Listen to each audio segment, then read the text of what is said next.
Howdy folks, today we are going to be reviewing the 2017 Diamondback Overdrive Comp.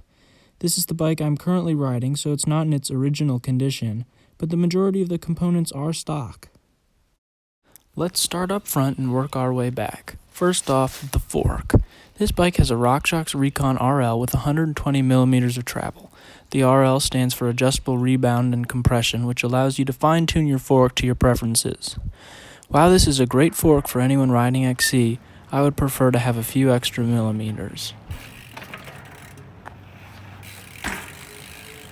Moving up to the cockpit, we have Diamondback's 75mm stem and 740mm handlebar.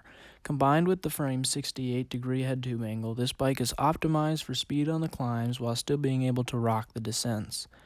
On the handlebars, I've upgraded to the Forte grips, which have replaced the original DB4L grips.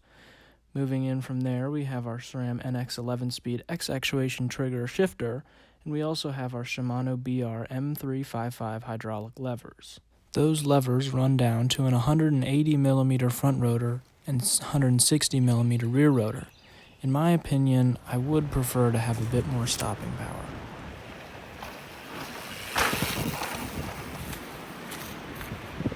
Now to the bike's transmission. This bike has SRAM's 1x11 NX drivetrain. The 11x42 tooth cassette is paired with a 30-tooth chainring. The SRAM NX 1x cranks run through the SRAM GXP bottom bracket.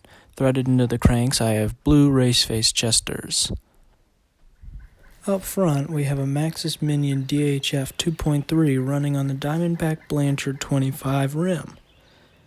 In the rear, we have a Maxxis Minion DHR2 running on a WTB I-29 aluminum rim.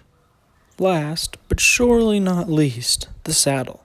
This bike has a DB Race M-Series saddle, which has been pretty comfortable, although I prefer to be out of the saddle. That's it for today. I appreciate you watching, and I'll catch you on the trail.